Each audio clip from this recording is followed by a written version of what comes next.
Last week, we talked about how to start trail running the right way with structured training and a long-term approach. But before you can put in the miles, you need the right gear, and that starts with your shoes. The wrong pair can lead to discomfort, injuries, or even make you hate the sport, while the right ones can make every step feel effortless. With so many options out there, choosing the perfect trail running shoe can feel overwhelming. Today, we're breaking it down so you can hit the trails with confidence. My guest today is Jono Rumbelow, a run biomechanics specialist at the Run Specialist store in Cape Town and a coach who has spent years helping runners find their perfect fit. Combining science and real-world experience, Jono helps runners run safely and comfortably on the trails. In this episode, Jono and I will dive into how to choose the right trail shoes for any terrain and foot type, the biggest mistake runners make when buying shoes, when to replace your shoes and signs that are worn out, and the difference between road and trail shoes and why it matters. Jono.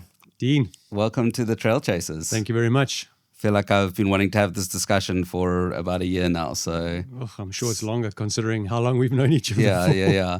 So it's really good to have you on. How are you feeling? No, a little bit nervous. Haven't done one of these little chats in like yonks, but appreciate the invite. So this season is sponsored by Gilnockie socks. We obviously had to talk about shoes, but I guess socks are as important, or maybe we can have that discussion as well. True. So this is the pair of socks that they've got for us. But what I'm going to do is I'm not going to put you on the spot now. But at the end of the episode, I want you to give me 2 words that you would have on the back of your socks. Okay. Let's kind of start. With yourself personally. Obviously you're working in the shoe industry. What have been the kind of 5 or 4 most pivotal kind of moments in your life that have led you to where you are today? Dean, I've got to go all the way back to when I wrote matric. And now I'm going to give my age away to everyone. And that was way back in 1984. I was working part-time, selling running shoes at a shop called King's Sports in Durban. Unfortunately, that shop is no longer. And they're being taught, about running shoes there. So that was the first thing. And obviously, I was a very keen runner at the time, running for Natal schools on the track. And then the second pivotal moment, going to World Duathlon Champs in Calais in 2000, ripping both of my calves. Sure. Not being able, and arriving at those championships, having run 34-minute 10Ks, and at the time, that was a pretty fast time. Yeah. Now 34 minutes is average. Yeah. And then being wheeled onto the ferry, in a wheelchair because I couldn't walk. Sure.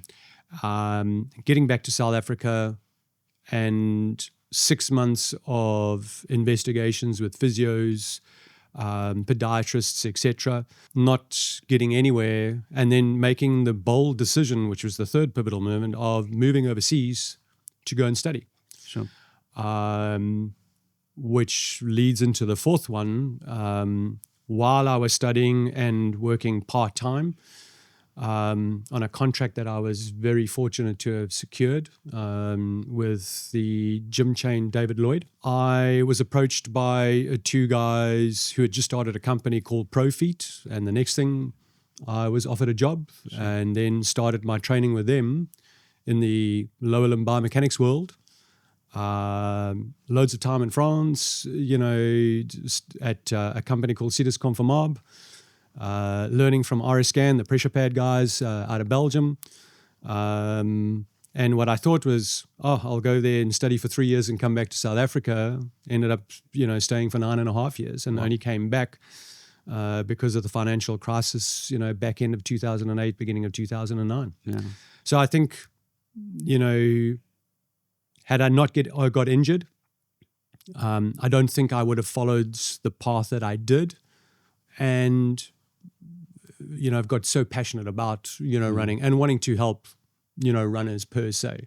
Yeah. And anyone who walks through, the doors, at Run, I regard them as an athlete. Yeah. It's not okay, I'm a beginner or I'm a walker. Yeah. You're an athlete, you're exercising.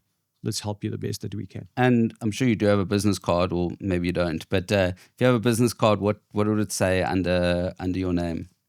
I don't, I know these guys will go and put their degrees and this, that, and the next thing. And while I've got all the certificates, I actually, unless I'm asked, I don't talk about it. I would end up saying it would be, a phrase. I'm here to help you. Yeah, love that. And that would be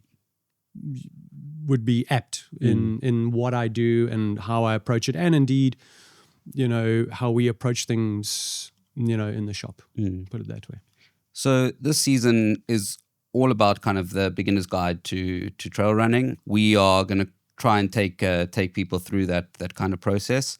And obviously, a very important discussion is the shoe discussion. True. I think it's obviously something that people probably get wrong a lot, get a lot of misguided advice on.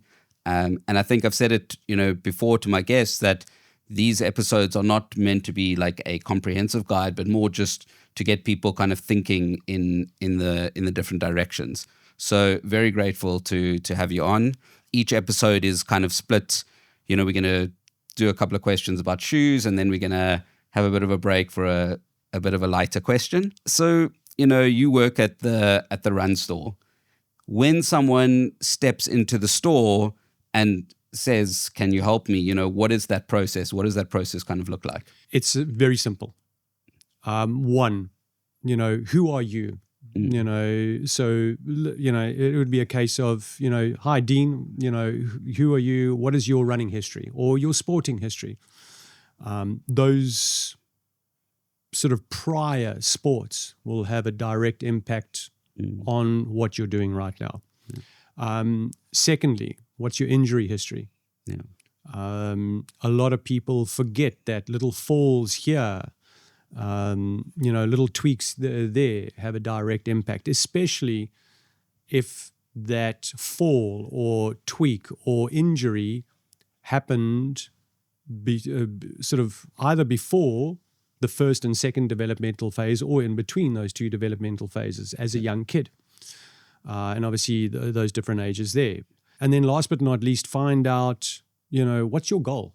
And I think that's where the biggest mistake is made in helping runners, is they don't find out who is that person, what are they about, what are they trying to achieve, because everyone's got different goals, be it I want to finish UTCT 100 versus I've never run before, but I'd like to run the Spa Ladies 10K. And so, yes, while there are different approaches that some guys will use, at the end of the day, they're all the same. So you approach it that sort of way. And then once you've got that info, then double check ankle motions and functionalities. It's a little biomechanical test that I like to do. Then go and put them on a video, and then go and explain them, or explain to that person, what is the video about? What are the little movements about? When you see this, oh, that's that. When you see, this, that's that. So when they walk out of there, they don't necessarily walk out just with a shoe. For example, let's take the shoe that you've got on your foot, the New Balance Hero.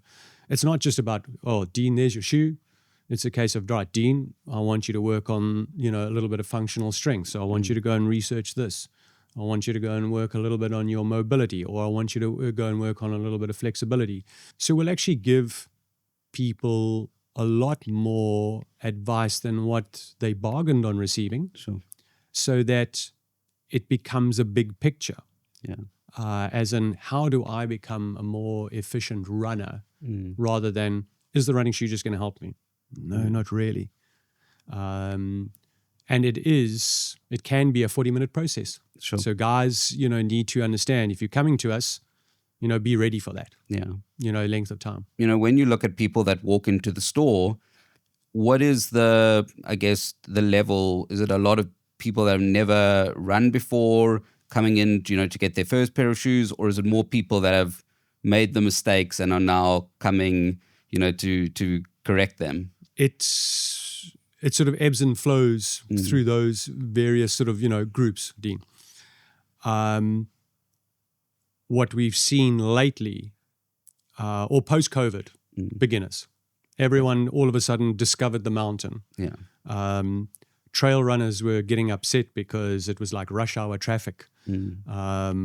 And they couldn't do their proper running training, on the mountain, and they were getting upset, and it was actually quite funny to listen to. It then went into Camino, and people, going overseas and walking Camino. And I'm talking about, a client that I had on Monday. She's 28, gave up her high-powered job in New York. She's going to go and walk the 36-day Camino. Sure. To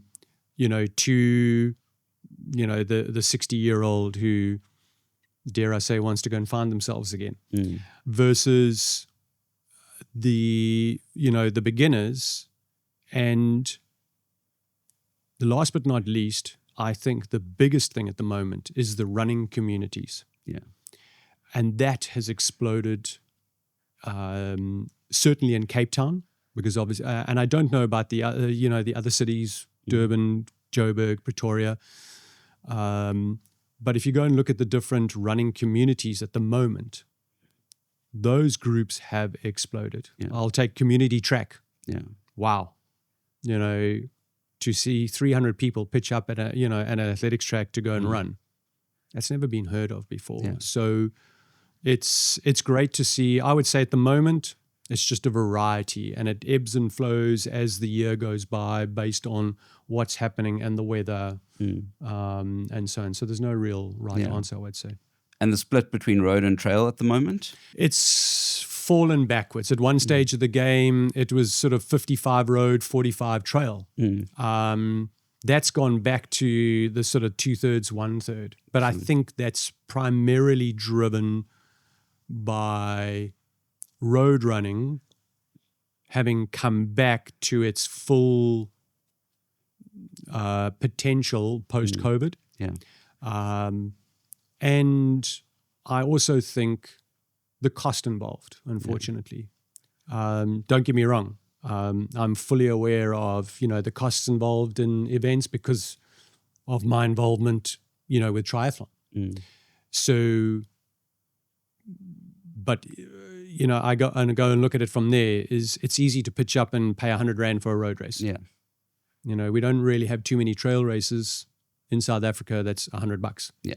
That type of thing. So I think it's been driven by that, a cost thing, and more, I would say over the last sort of 10 to 12 months, you can see people are very, price conscious. Yeah. Let's kind of start the discussion with the shoe buying process. What are the kind of first things that a runner should look for when it comes to buying a pair of shoes for the first time? And maybe conversely, what shouldn't they be looking for? It's both, a hard and an easy question to answer.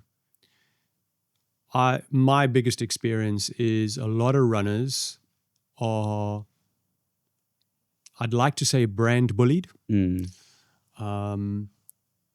But it's more to do with what South Africa was used to in the apartheid era. Yeah.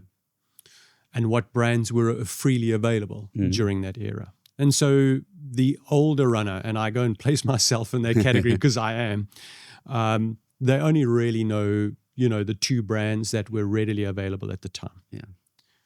I think the other thing is that people need to realize that different brands have different shapes. I use this analogy in the store. If you went jean shopping and you pulled out, say, a 34, in a straight cut, for want of a better description, in, say, a Levi or a Diesel or a Wrangler or whatever brand it was that you've gone and pulled, those jeans are going to fit you differently based on their cut for that particular brand. Yeah. Running shoes are exactly the same. And so people come in with this preconceived idea of, I have to have an Asics, or I have to have a Saucony, or my uncle said, I have to have a stability shoe. Things have moved on so much in the last 5 years, let alone the last 50 years with regards to running shoes, that the information is not given to the runner. Yeah. And that's what we're priding ourselves on at the moment, is educating the runner as to, no, your foot is a certain shape. Certain brands are not going to fit you. Yeah. And it's not because they're bad brands. It's because the shaping just doesn't fit you. It would be like, a wide person or someone who's got a wide foot trying to put their foot into a really narrow brand. Yeah. As in, they're trying to run a trail race in a pair of skinny jeans. Their mates would most probably pay good money to see that happen, but it's going to be painful. Yeah. And that's, about the shops educating the runner. And unfortunately, and I may be shot for this, going forward, I just feel that a lot of the help that's out there for runners, or a lot of the shops that, sell running shoes, don't go and give that information to the runner. And it's been around, in terms of width settings and that type of stuff, it's been around for like 25, 30 years, Dean.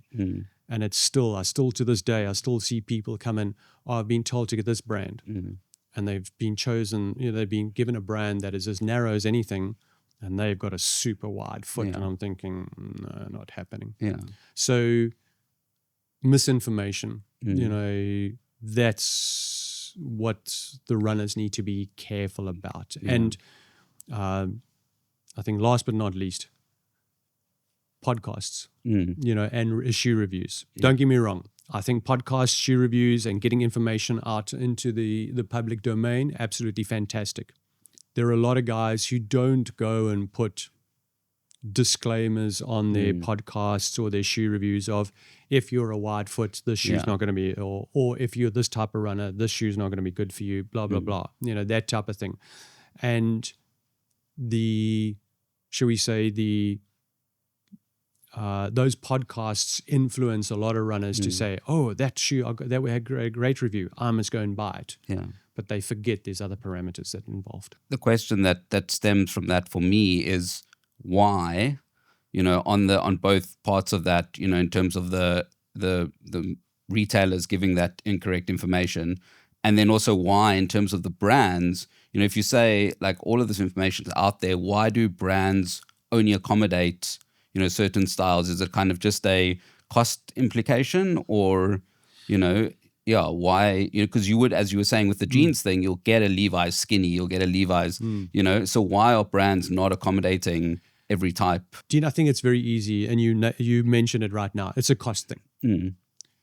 There are some brands that do have what they call their standard fit and their wide fit. Asics have it. New Balance is, the one that comes to mind. I would say internationally being more renowned for it, as in having different widths, fittings. But it does come down to, costs. If you could do, 3 different widths in a model, just think about how much money that would be. And that's, the big thing from that point of view. In terms of, giving that information to the runner, I just call it laziness by the employees and the employer. It is something that you can teach, but it's also something that you can't teach.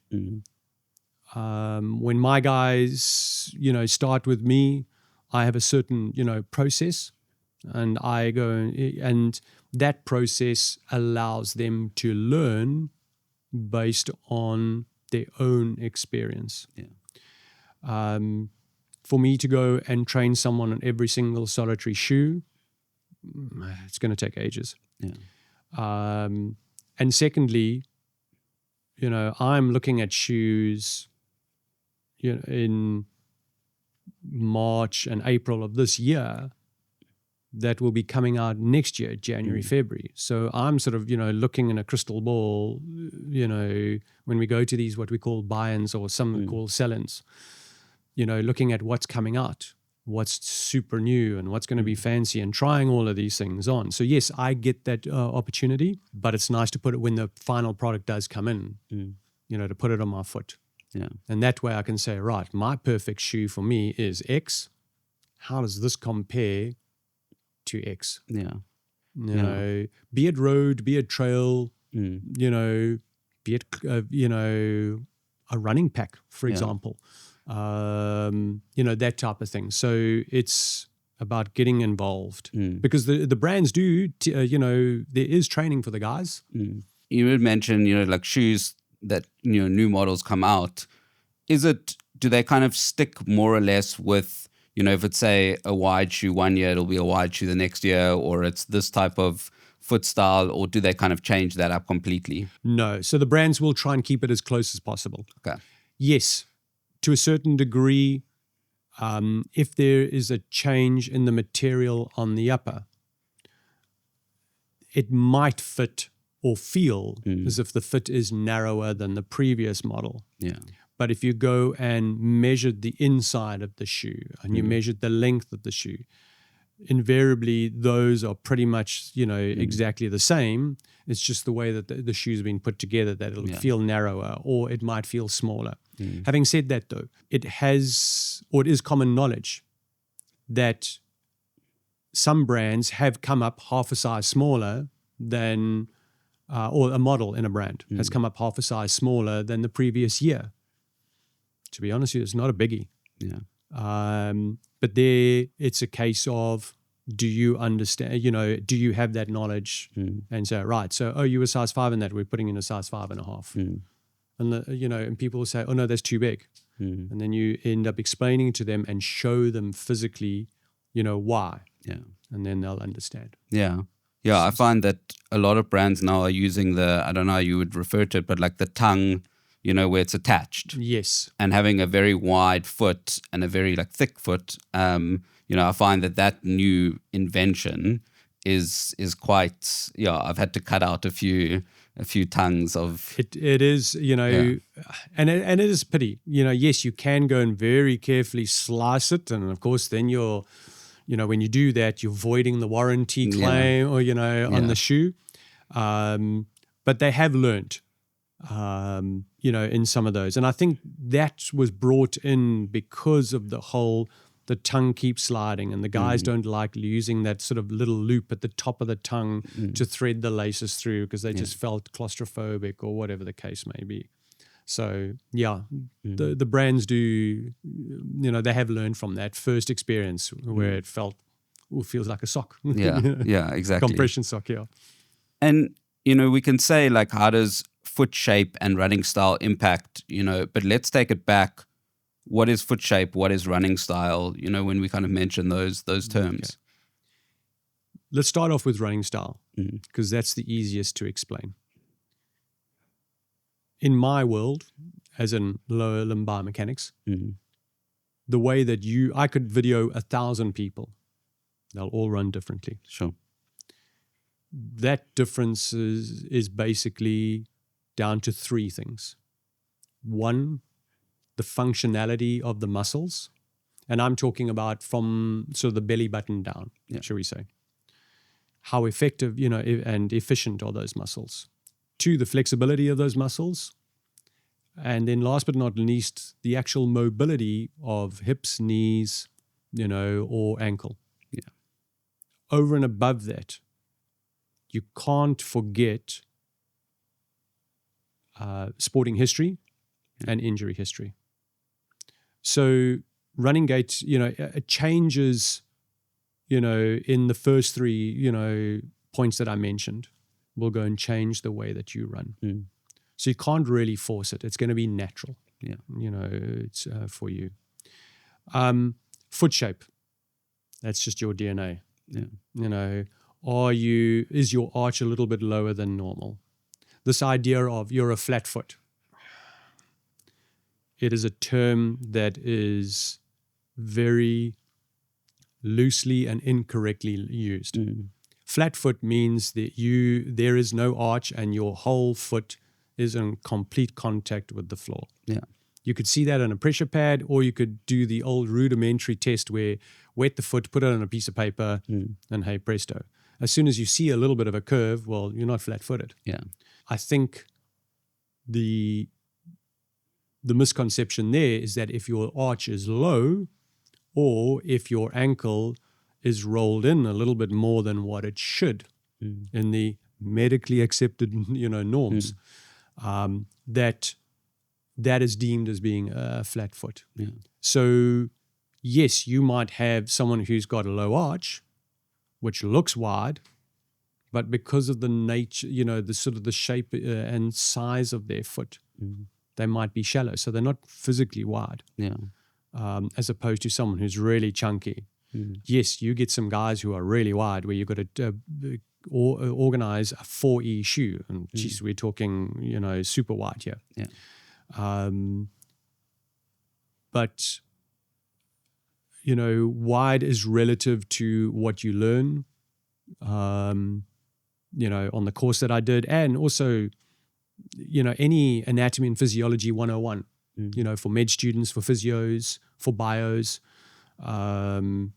they will, go and deem, that's what you're taught. Yeah. And you're basically taught it's either, low, medium, or high arch.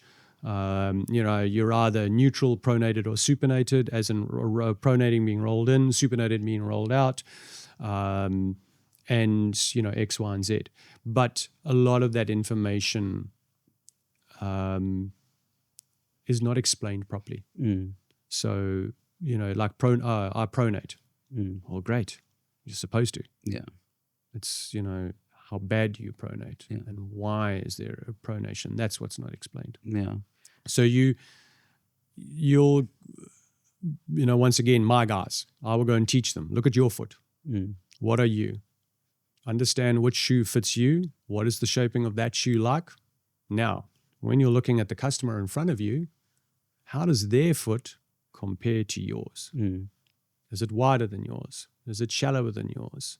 Is it chunkier than yours? Do they stand more pronated than you? And they start getting gaining an understanding of, before we've even done the video, right, along the wall that I've got there with all those shoes, which one's already going to start? They're already starting to think of the process of that one, that one, that one, that one, and once they've seen the video, they might change it, but it might just be a change of a shoe within a brand. Yeah. The brands might be the same. And they're already starting to think of shaping, not biomechanical function. And you say that everyone's kind of different, running style, foot style, all of that. So how do the brands then, I suppose how do the medical, and I suppose that's probably why they kind of standardize it. Yeah. So how do the brands then factor that in, that everyone's kind of different? Or is everyone within a spectrum?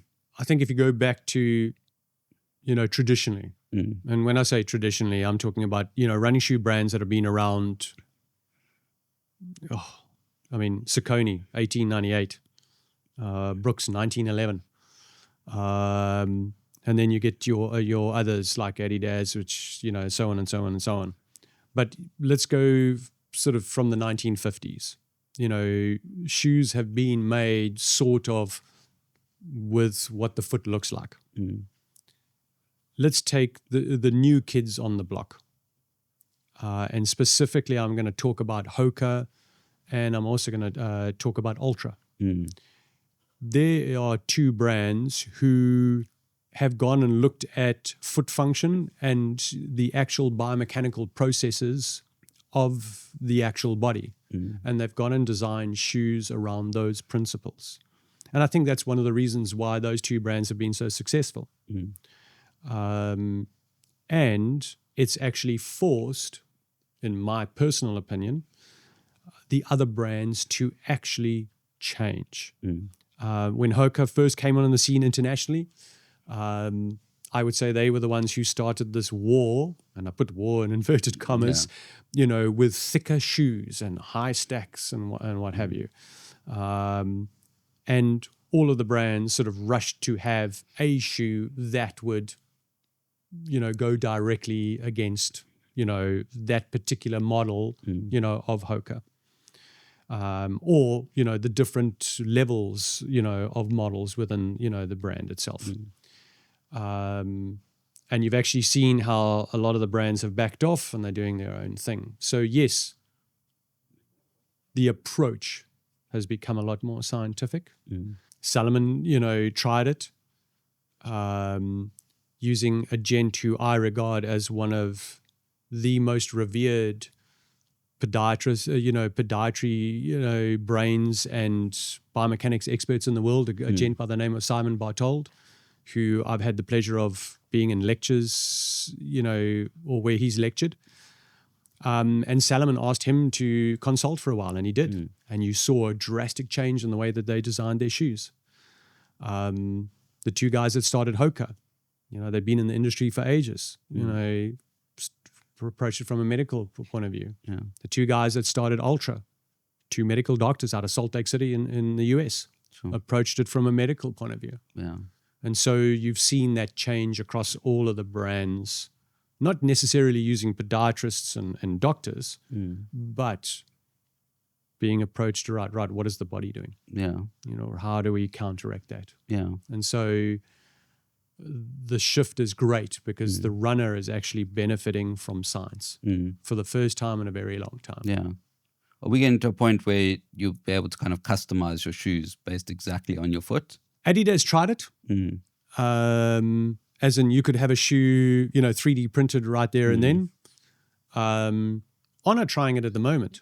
They've got a shoe that can be, I don't think it's not 3D printed, it's actually spray knitted or whatever the process is.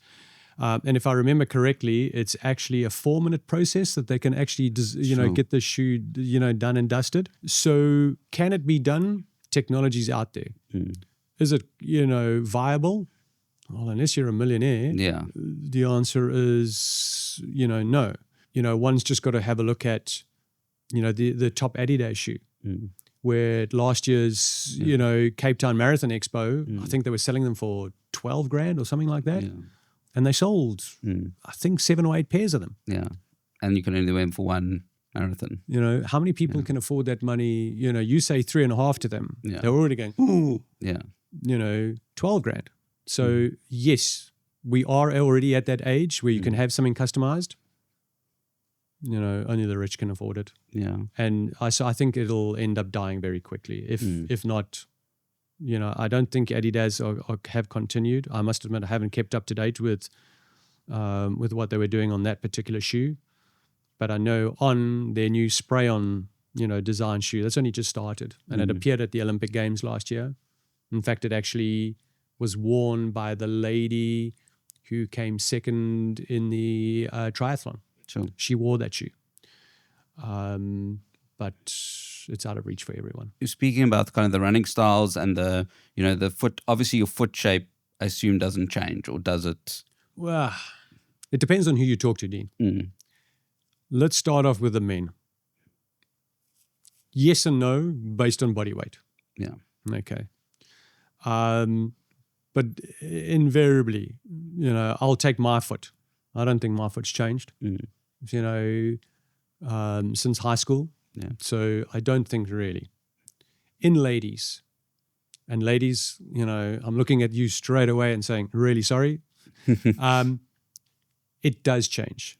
It is very well known in the industry that there has been a change in both foot shape and foot size post-pregnancy. Sure. In fact, there's even evidence to show that foot shape and size can change in a second, possibly a third pregnancy. Wow. Especially if the second pregnancy involved twins. Sure. And yet, I find it really fascinating that in none of the pregnancy notes that are given to any lady around the world has that information there. Sure. So you will find ladies will come in and say, yeah, no, I'm a size 5.5. And you put them in a Brannick device to measure their foot and to both length and width. And you actually say, sorry, you're actually now, 6. I'm going to have to put you in a 6.5. Yeah. And they sort of look at you as if you've just sworn at them. Or alternatively, they want to slap you. And I think that's the other thing, is that this whole misconception of I was a size 9 when I was 15 or a size 4 when I was a 15-year-old. I'm still that. No, you are still growing, because that 15 to 17 in ladies and 16 to 18 in men was the second developmental phase of your body. Yeah. So yes, there are going to be changes. So yes, your foot shape length is going to change, and, in ladies, once again, looking at you, sorry, hips are going to change as well, that type of stuff. So I still get it. I'm a 5.5. No, ma'am, you're actually a 6.5. Yeah. And so it does happen. Yeah. But that's just one of those things. Yeah. You just you adapt and you get used to the fact that you now are in a shoe that fits you better. You can wiggle your toes around as if you're playing the piano, and playing Bach's Third Symphony, in D minor, whatever it is. Yeah. I don't think that exists, but anyway, so that you've got something that fits you nicely. Yeah. And running style? No, don't change it. It's natural. If I said to you, Dean, you run funny, I want you to try and land like this. I'm now forcing you to do something that's not natural. Yeah. During a normal run.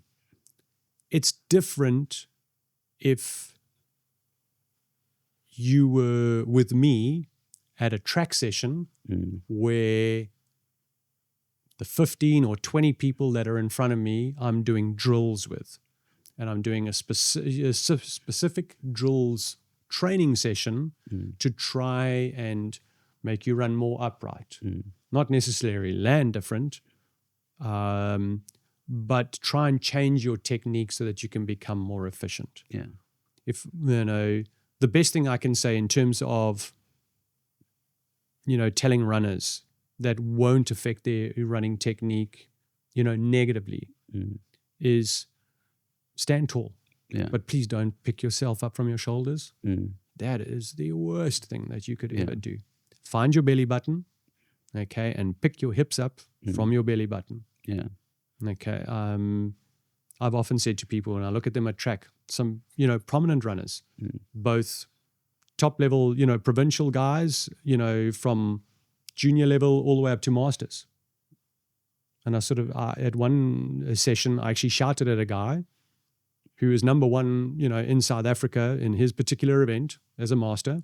And I remember shouting at him and swearing at him and saying to him, can you please, stop looking as if you're sitting on the toilet. Yeah. And everyone at the track sort of turned around and looked at me as if to say, what in the hell are you doing? Yeah. And I kept on shouting at him until eventually he got it right. He ended up running 4.5 seconds quicker on his 1500 by a simple little thing. It's just incredible. And, obviously it's a trail running podcast. So, besides from the obvious, the look, what are the key kind of differences between road and trail shoes?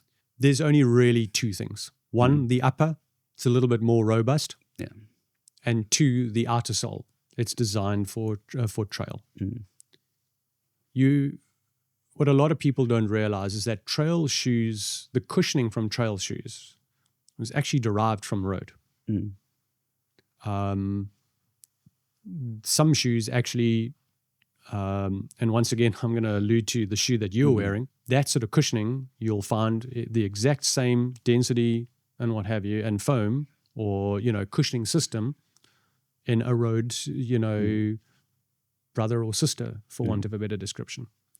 Trail is hard, especially in South Africa.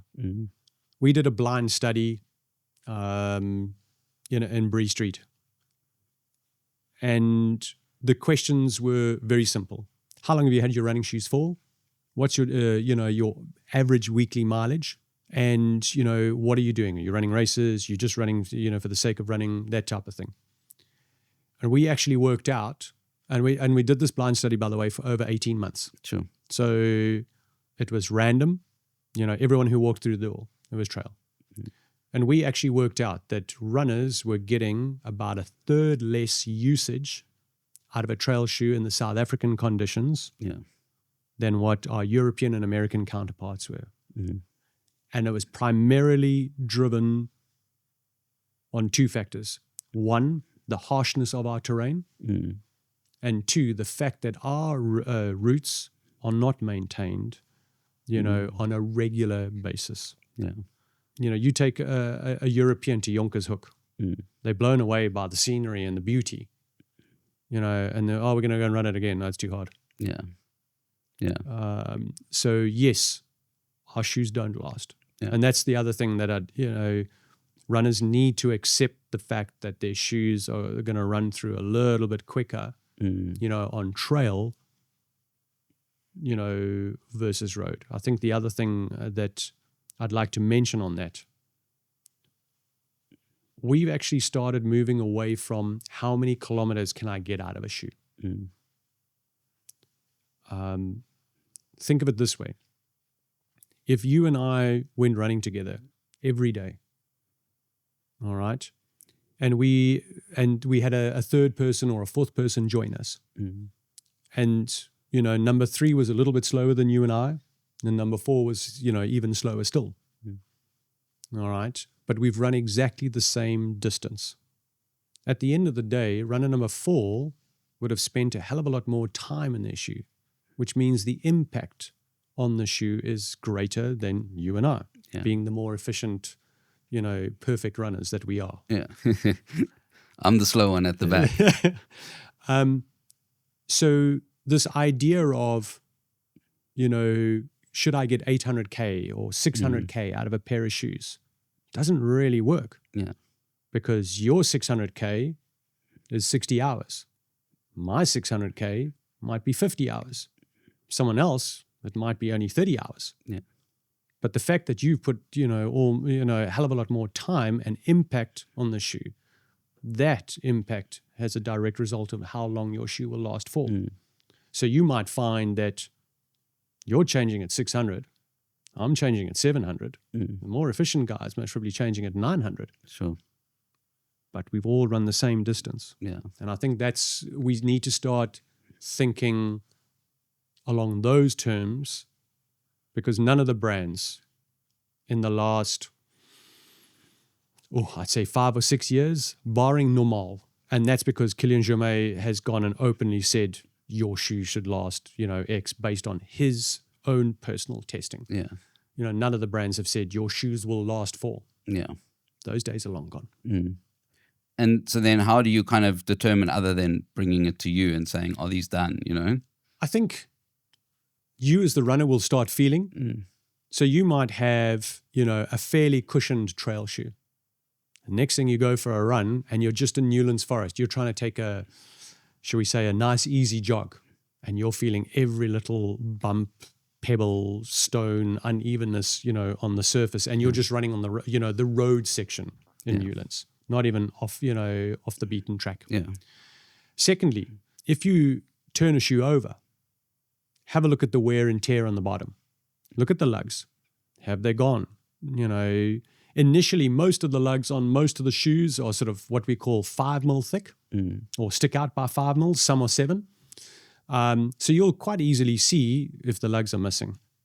Last but not least, actually try and bend the shoe in half. And what I mean by that, and I'm just going to grab a shoe here from the side. So what you end up doing is you turn the shoe over, and I want you to go and grab it like that, guys. And I want you to try and bend the shoe in half this way. And if you can bend the shoe in half like that, then your shoe is dead, as in it's not going to be responsive anymore. Yeah. I've got a brand spanking new shoe. There's no cushioning or, piece of paper like the guys put it in, when you get it out of the box. But I'm trying to bend that. Yeah. There's no way. That's what a brand new shoe is like. If you can go and bend the thing in half, I know you passed your sell-by date a long time ago. Yeah. Now you're starting to realize that the cushioning is gone, the responsiveness is gone, the stability of that shoe is gone. So when I felt a little wobbly on trail. Oh, yeah.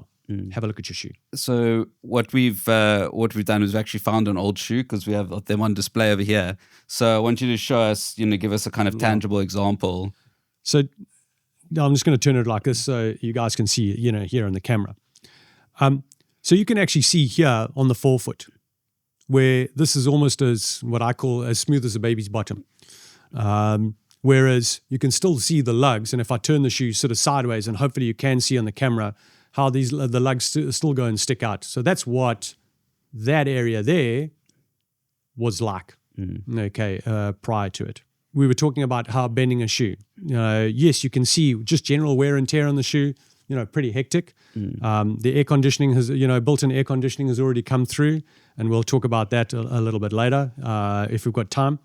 But if I can go and bend the shoe like that, and you can go and see how I've gone and bent the shoe in half, guys, that there, sell by date. The structure of the shoe's gone. Cushioning is, might be, feel-ish. And also, this particular shoe, would I have been able to have done that? Sure. As in turn it in a figure of 8? No, the answer is no. So there we go. Hopefully not still running in these, Mike. So going back to that, there's so many debates around shoes at the moment. So, and I think one of the big ones is obviously the cushioning versus minimalism. So what are we talking about? What is that? What is the importance? Is it a marketing scam? No, it's not a marketing scam. Okay. We'll start there. And I think the book Born to Run, opened up people's minds, to running, how they should approach it, and the likes. And then we had all the different forms of running. To be honest with you, I've forgotten about most of them. The one I'd always remember, because this guy tried to convince me that he was the best thing since sliced bread, was something called chi running. And in all fairness, I looked at this thing and said, nah, it's not happening. Yeah. What it did do, though, is it actually empowered the runner to actually start thinking for themselves. And I think that's the positive, out of this thing. Did the minimalist craze last for a hell of a long time? Not really. I remember back in 2004, maybe 2005, Brooks released what they called a white paper. And it was on, the whole concept of barefoot running or minimalist running. And the white paper basically said that, in essence, the injury rate of the runner had increased because mostly runners were too hasty in trying to go straight from that, 0 to hero scenario. That was the first thing. Secondly, their own biomechanics. And thirdly, that their bodies had got so conditioned to the cushioning of the shoe that they were running in that their bodies just didn't respond. Yeah. And that's a different thing. Bodies will go and respond differently to the different cushioning systems that the brands have within their range. Yeah. So yes, it sort of died a slow death. And while Vivo, entered the market, and there are a lot more people walking naturally, with those shoes. And Ultra obviously did exactly the same thing, as in a squarer toe box, a more relaxed fit, fit, or a wider fit, shall we say. But where the height of the heel and the toe was pretty much zero, as in you're walking, barefoot. There are loads of people who've had the benefits from using that. There's some who can't. I'll actually use myself as an example. Had what we call a railing fracture of my right leg playing rugby when I wasn't supposed to. And to this day, cannot run in a shoe lower than a 6 mil drop. Yeah. And just to clarify what a 6 mil drop is, for your viewers, that's my heel is 6 millimeters higher than my toes. Okay. So almost view it as a high heel shoe, shall we say. So yes, I can't, go lower. Also, the wider fit, so the Vivos, the Ultras, of the world, too wide for me. So I end up sliding around and going all over the place with those. So I think, is barefoot, or was the minimalist craze, great? It was. Did it have problems? Yes. But then, every phase that we've gone to has shown, problems have occurred or appeared, shall we say. I mean, let's take the carbon-plated era. There are studies that show that continued use of carbon-plated shoes or, incorrect use of carbon-plated shoes has a negative impact on some runners. But I think the positive was it got the runner to start thinking. Yeah.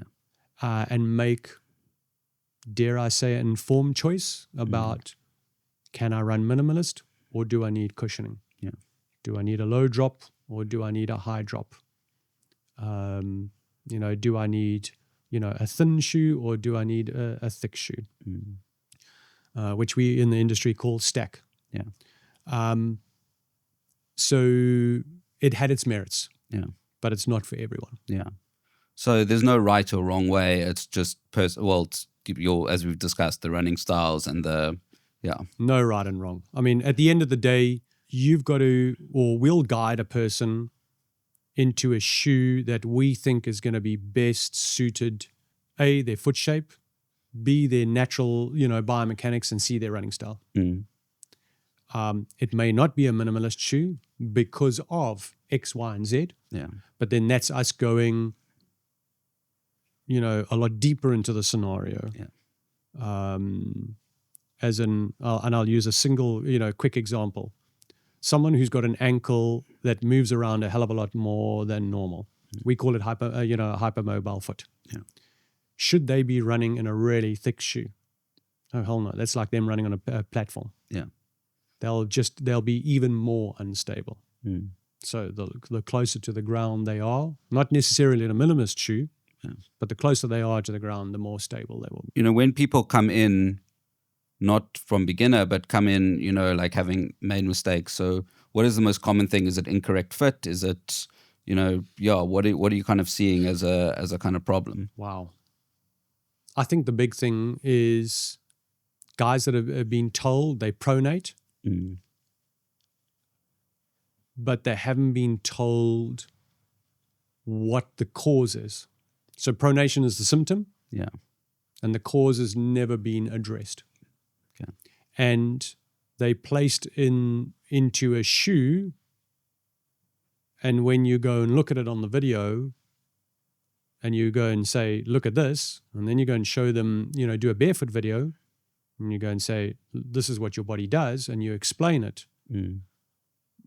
I just think that, small little wobbles, and this is where I have a bit of a bugbear, gripe of guys doing video analysis. They don't really understand, motion. And so I think the biggest thing is the misinterpretation of what your body is doing and what your foot is doing. And so that has led to an incorrect shoe, on the foot. If I remember correctly, 4 years ago, a study was redone on people in shoes and injuries and what have you. They determined that 65% of people running were in their incorrect shoe. Sure. As a direct result, 85% of that group had an injury as a direct result. And the joke of it is that I remember those stats when I first moved to London and I started working at Profeet. And that was at the beginning of 2003. The stats were pretty much, that. Yeah. And I'm still gobsmacked that that's still there. Jeez. 20 years on. Yeah. It's pretty scary. Before we move on to the kind of the different types of shoes, I want to get onto, I don't know if you do a lot of trail running, but when you get to a river, are you running straight through or are you taking your shoes off and going through and putting them back on? So, full disclosure, people, I run trail, but I run around Lion's Head and what have you. I stupidly, and I say this, accepted an invite by ASICS a good couple of years ago and went to go and run Bastille Day. Okay. And thought because I was fit, I would go straight into a 15K. Yeah. Started, kicked a rock, fell, landed on my knee, got straight up because I didn't want to feel embarrassed by people, running behind me and some of the other bigger running store chains or sports chains that were with us at the time. And I ran through. So no, I'm by no means, a trail runner, shall we say. Rivers. Having run cross country and, just approach it. Man, I've seen guys try and run straight through. Yeah. It's not like mountain biking. Yeah.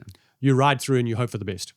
But then the rivers that you're crossing, in mountain biking are not these big bouldery, sort of things, admittedly. I have been one of those, right, let's respect water, and the force of water. Let's understand that the rocks are going to be slippery, and I'll gently get across there and I'll make sure I get, without slipping on the other side. I've fallen once where I've literally gone chest high into the water and I've just thought, thankfully I don't have my cell phone with me. Yeah. All good. Yeah. We'll keep it there. No, I would say, guys, just take it easy. Yeah. Don't be a hero. Get across, because you don't, especially if it's, where the water's rushing, you don't know if there's a small little hole in there. Next thing you get your ankle stuck in there, then what? Yeah. Because you sort of argy-barged and you thought, I'm big, I'm brave, I know what I'm doing. Yeah. I did that at the Coast Marsh Night Run recently, where I went straight through and there was a hole and it just went, and luckily they got it on camera, like video, photo. So it was. Love to see that, that shot. All right. Should we get into types of shoes? Yes. I mean, how long do we have? Because, however long you need. Yeah.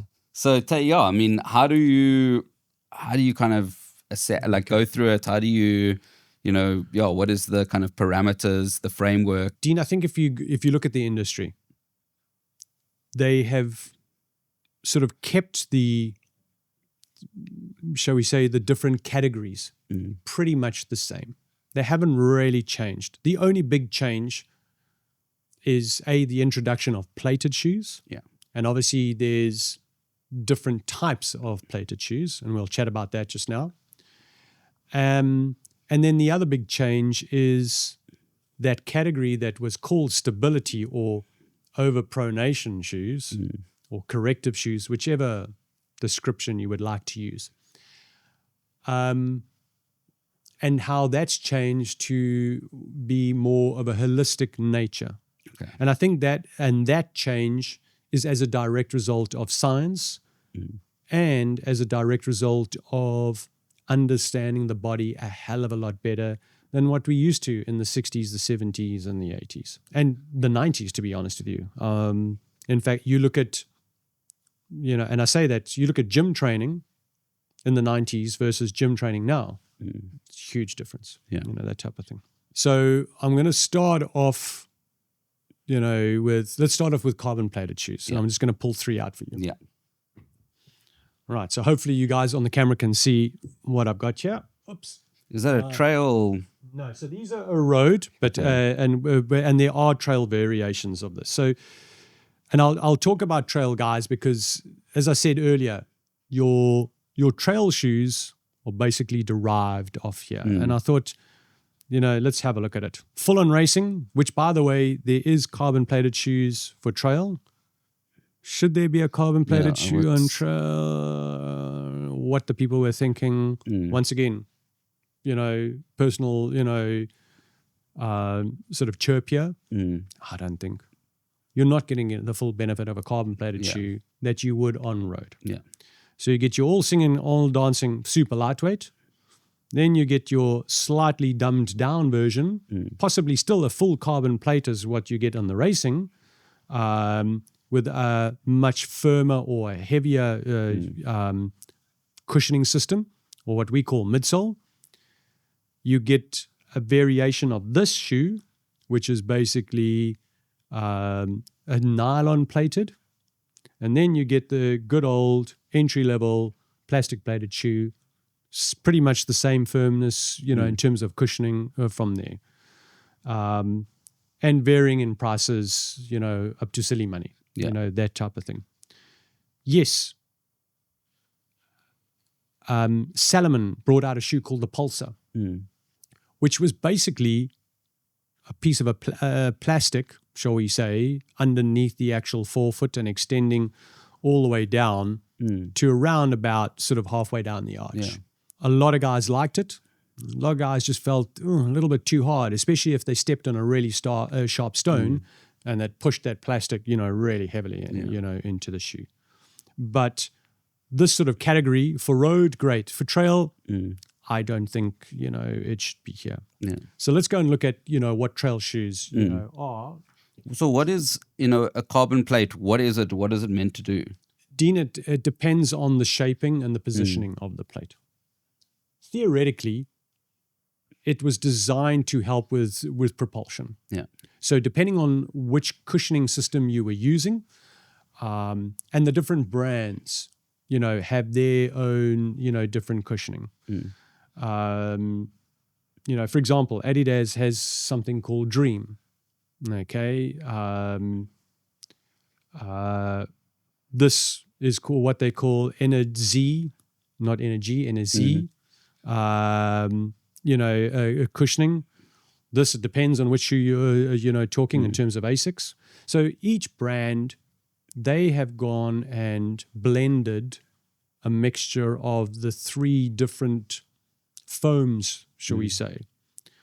Be it what we call PIBA, which is a really high responsive, very light, energy returns foam. TPU, which is also, very responsive but cushioned. And then the good old EVA, which has been around for donkey's years, which is more, about, just bog standard cushioning, support, that type of stuff. Yeah. And yes, they've gone and played around with blends and added. For example, some of the models have now started adding nitrogen, to the mix to now get a lighter, dare I say, fluffier midsole, which it bounces a lot better. Yeah. It feels, lighter, and you feel a lot more springier. And so you look at, shoes, from in terms of beginner, and this is the same for trail, by the way. All right. You can go from a beginner type thing, going into a little bit firmer, going into something that's a little bit more bouncier, and what the industry, I think, incorrectly has said a high mileage shoe. The guys will think, I'm doing comrades, I need a high mileage shoe. Not necessarily. You might actually need a firmer cushioned shoe and get the same sort of respect from there. Trail running beats up everything, your legs, your lungs, and especially your feet. The last thing you need is socks that give up before you do. That's why I'm thrilled to announce that this season of Trail Chasers is sponsored by Gilnockie Socks. These aren't just your run-of-the-mill socks. Gilnockie socks are made for people who demand more. More performance, more durability, and more comfort. They're designed to prevent blisters with premium moisture-wicking materials that keep your feet dry no matter how long or muddy the trail gets. Plus, they're treated with HydroCool and Silver Plus, so they stay fresh, breathable, and ready for your next adventure. Since I started using Gilnockie socks, I haven't had to stop mid-run to adjust or worry about discomfort. They just keep working mile after mile, run after run. So why settle for socks that don't keep up? Visit gilnockie.com and use the code TRAILCHASERS at checkout for 20% off your first order. Trust me, once you try them, you won't go back. Your feet will thank you. Okay, what's next on the menu? So the next is the stability category. Yeah. Okay. Now, first things first. This category in itself, I think, has sort of died a slow death, primarily because of the major changes. Yeah. Secondly, there is no such category in trail. But I wanted to bring these out, to show, your viewers what the new style of stability is like and how they've actually brought it into trail to a certain degree. Yeah. So different levels of stability based on the actual correctiveness, which is as was at the time. But what the guys have gone and done is they've used different densities when injecting their mix, or blend, of their foams into the actual shoe itself. So, be it an entry-level type of stability shoe, the GT1000 by ASICS, which is this one over here, going into the guide, which this is now version 18 of the shoe, and a really, very much wider shoe, as you can see there, but a lot stiffer purely because of how much they've gone and injected into the mold versus your more traditional stability shoe, which is the good old New Balance 860, where this was the sort of corrective block, shall we say, of old, but yes, playing around with a bit of a plastic plate, which is this section that you see running through here between the two foams, with a softer, fresh foam, which is the foam that you've got in your shoe, going into, something harder. Yeah. I mention these because this has gone and linked into trail shoes per se, and how they've gone and put all three of the categories of shoes that I've, brought out, as in carbon plated, shall we say, for want of a better description, into the normal day-to-day running, into stability through here. And we'll bring out your lightweight, going into high cushioned, going into a firmer, shoe, and then going into something, a lot stiffer. So the Shirach by Normal, really lightweight racing shoe, as durable as anything. One of our colleagues, Julian Dean Brown, is an actual ambassador for Normal in South Africa. He's actually put 860 Ks on these things, and the lugs still look absolutely fantastic. Wow. So like I was saying a little bit earlier, Kylian Jornet has gone and put literally his life on the line, in talking about the durability of his shoes. So there's your lightweight racer. Similar to your racing flats, before the introduction of carbon-plated shoes, which there is still that category as in a racing shoe, without plates and lightweight and super, responsive. Then you get into, your good old chunky high cushioned, which is your high mileage shoe, shall we say. So this would be like, dare I even compare it to, say, a Nimbus, the new Nimbus 27, which has just come out, New Balance's 1080, Saucony's Triumph 22, the Wavesky 8, which I, had out just now, those type of high mileage, soft cushion shoes. That's the new Ultra Glide 3 that launched not so long ago by Salomon. And what you'll actually see, funnily enough, is, yes, while it looks really high along both the inside and the outside of the heel, that's your heel actually sitting inside the shoe. So basically, if that was my ankle, or my heel, that's basically how my fingers are wrapping around, and hopefully you can see there in the camera.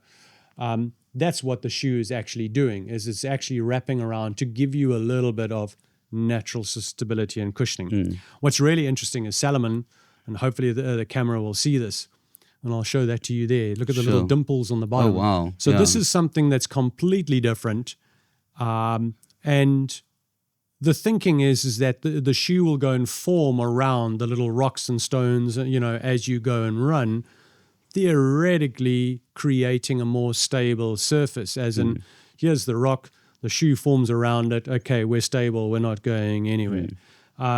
What's the research? Was it too new still? Too new to actually go and say, does it work or not? Then you get your firmer, which was your standard sort of, pretty firm, shoe. This just happens to be, the Peregrine. And yes, a good old, low drop, low stack shoe that I think, most runners should be able to get in. And I'm talking about the actual firmness of the shoe, not necessarily the drop on this thing. But yeah, that's, the Peregrine 15 that came out not too long ago, with some really great grip on the bottom. And then you get the Cascadia 18. Now, this thing is as stiff as anything. It's pretty much the same same stiffness as that Guide 18 that I showed you by Saucony just now. But that is where they've gone and used the different densities to go and create the natural sort of support structure, shall we say, of a foot inside the shoe. Also got some great grip on the bottom. And some of these guys use their own grip. So, for example, yes, while that's Vibram, Saucony have gone and used their own. Salomon, are using their own at the moment. Brooks are using their own. But a lot of companies have moved over to Vibram, not necessarily on all their shoes, but Vibram as an outer sole is internationally renowned. You don't really get better. Yeah. And you do get different grips, and you can ask, to have something personalized. I have no doubt that the grip that you on the bottom of your Heroes was something that was personalized, in conjunction with, Vibram by New Balance. But, the category of trail, everything that I've shown you here has been lumped literally into these 4 different levels, for want of a better description. Yeah. So racing, super soft, standard, pretty firm, that type of thing. Yeah. And unfortunately, do you get, super soft in all of the different widths? Yes, you can. Can you get super firm in the different widths? Ish, yes. Can you get standard in the different widths, or as in the different brands? Answer is yes. But the racing, not really. And it's a pity, because there were a couple of shoes that I feel were discontinued, should never have been discontinued. There was one model of shoe, and I'd prefer not to name it, where the shoe was stopped, as in production was stopped on the shoe, and at the time that the shoe was stopped, it was their best-selling model internationally. Sure. And they stopped the shoe. Why? And it was like, why? No one knew. Jeez.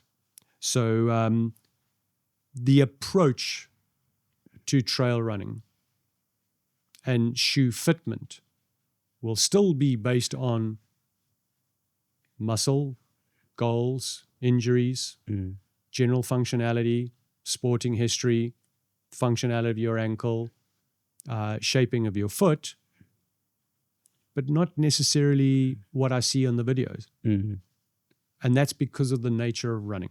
Yeah. Road running, straight linear line, for minutes, hours on end. Yeah.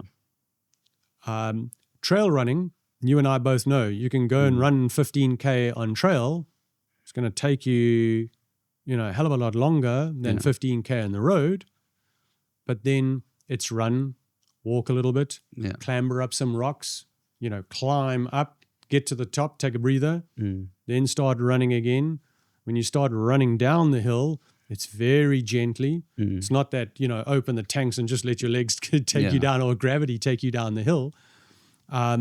So it's a different scenario. So yes, while I can still see and maybe want to video you based on injury history, because of the nature of trail running versus road running, that's where the difference is in approach. But everything else prior to that, exactly the same. Yeah. So yes, this is a really exciting, industry. And these shoes over here are exciting, but, trail runners have just got to be careful. Don't stick with a brand. Unfortunately, I always hear it. They'll come in, I've been told to get a particular brand. And once again, I'd prefer not to name the brand, because I don't want to, it's not me dissing them or, being disrespectful. It's more a case of the brand is great, but it's not designed for everyone. Yeah. You did ask the question, earlier about simple mistakes that people make.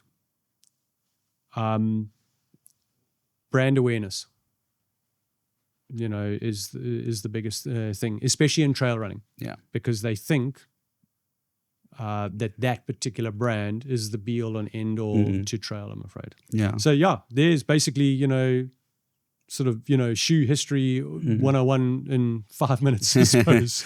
And, how important is terrain, to shoe choice versus, your foot type and things like that? Dean, to answer you honestly, I don't know.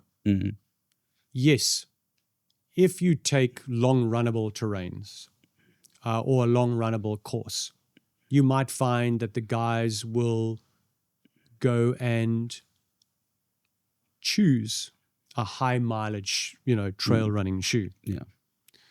But those are the guys in the know that have been around, since trail running, started. Yeah. I think the other thing is those are the guys who can actually afford, 2, maybe 3 pairs of shoes. Yeah. And the cost of shoes, unfortunately, has gone through the roof. I remember the conversation that we had when the guy saying, "Oh, this shoe is now going to retail for 2,800 Rand."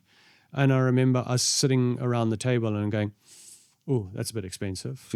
Now, you've got trail running shoes that are 4,300, and more expensive, as well, above that. And, you're sort of thinking the average South African, can't afford running shoes, the great stuff. Yeah.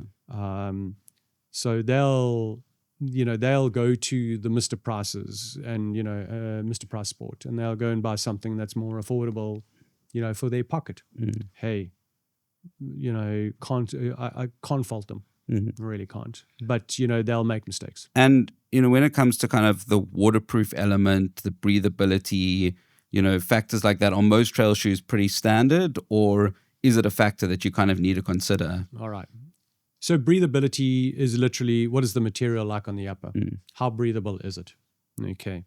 If you felt sort of the mesh, on this Brooks Cascadia, for example, and I'll just pass that over to you so you can feel that, versus how light that is over there. It's subjective to the shoe that, that you are purchasing or wanting to purchase. Let's talk about waterproof. So there is a Gore-Tex category, shall we say, in shoes. Does Gore-Tex work in South Africa? Well, not really. What people forget, though, is that, so the Gore-Tex layer is primarily to stop water getting in. What happens if you walk through a river? Yeah. How do you get the water out? Yeah. So now it traps the water inside. Now you're walking around with a slushy shoe, and then there's, guys will get irritated. Yeah. Drainage on trail shoes is really, really good. You go and add, a really good sock to the mix. Yeah. That drains well. Literally, you'll go through a river, 5, 10, 15 minutes at a push maybe. Your foot will be fairly dry. Yeah. Because that water has gone and drained, because that mix of the sock stroke shoe stroke, whatever it was, has done what it says on the box to, type thing. Is that pretty standard across most trail shoes? It is. It is. Yes, some are better than others. Yeah. But based once on again, your ankle, you wouldn't change a brand just for that reason alone. Definitely not. Because now you start, putting, your running, life, shall we say, in danger of possibly getting an injury. Yeah. So, and the last thing, please don't choose a shoe on color. Yeah. I mean, that's also probably a big mistake. And we've chatted a lot about lugs. So what are lugs? What do they do? What are they meant to do? Like, do you get a shoe with a longer, can you get the same shoe but with different types of lugs? Is it? Okay, so the lugs are basically those little nodules that you see on the bottom of the shoe there, guys. And hopefully you can see it, from the camera. Obviously, this being the Salomon shoe and that being Saucony's, and both of them their own sort of design. They will talk about, two-way lugs. So if you have a look at the Saucony here, where the arrow is sort of, pointing up towards the sky here, as opposed to this one pointing way down. So when they talk about, two-way lugs, that's basically what they end up talking about. Is one better than the other? I think it's subjective. I've heard, of guys where they've said, "Oh, I've slipped and slide, all the way down the mountain, and I couldn't get a grip on the rock," and they've got a Vibram outersole. As opposed to someone who's got a maxi track, which you'll find, on some of the shoes, and it's on specific brands, no hassles, whatsoever. Which is really funny. Asics' trail shoes, their outer soles on all 3 of their shoes at the moment. All 4 of their shoes at the moment. It's pretty much exactly the same outer sole unit. Sure. And it's done really, really well. The other thing that you'll actually find is you'll have what they call different tiers. So the lug will start wider and like a building, a little bit narrow on the top, to sort of give it, different levels of grip over there. Is one better than the other? Well, your running style is going to change that. Yeah. It's subjective. Yeah. And the same thing with, the feel on the foot of a shoe. What you might think is perfect for you might not necessarily be right for me. Yeah. And so you've got to ask yourself when you're testing the shoe out, as in we make our guys run up and down the road. It looks absolutely hilarious. You get these people running in jeans and they're running up and down in shoes. And sometimes, it's 2 different colored shoes. Yeah. On 2 different brands. Yeah. And our security guys have got, in the building have got used to it now.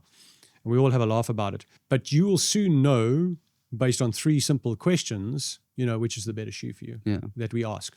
Yeah. And, so that's why, your body, best source of information ever. Yeah. To you, the runner. Yeah. What are the 3 questions? 1, which one makes your ankle feel the most stable? So when you land, your foot's not going anywhere. 2, which one's the most comfortable? 3, which one's the most natural on your foot? And when I also talk about natural, I talk about the actual fit of the shoe on your foot. Yeah. As in, does it hug your foot? Or does it feel as if it's squashy?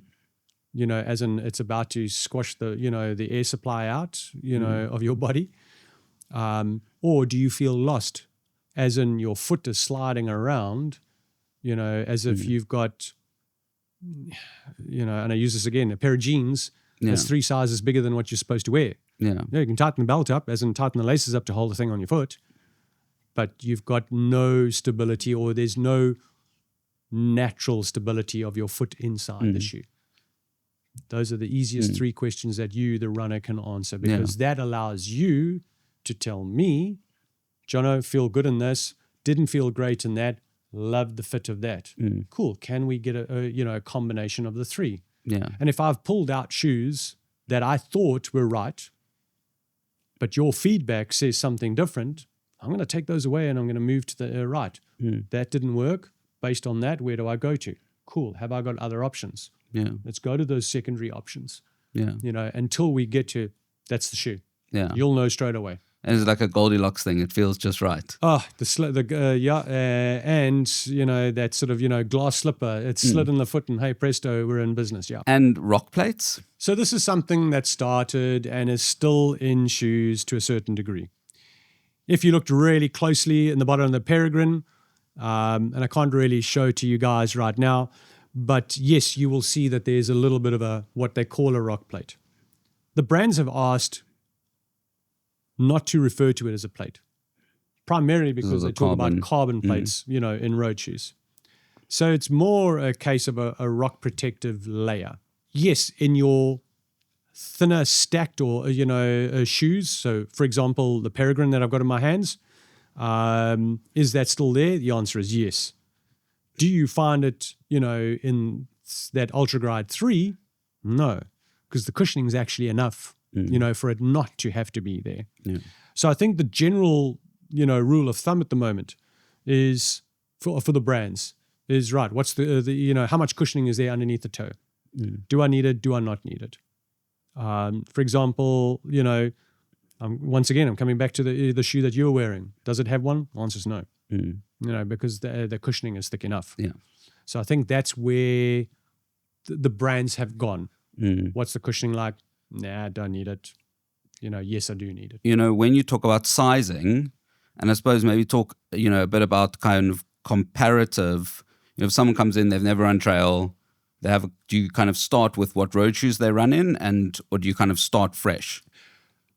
I have, because to make the process easier. Yeah. You might end up saying, Jono, I've been running trail or road, should I say, for years and years.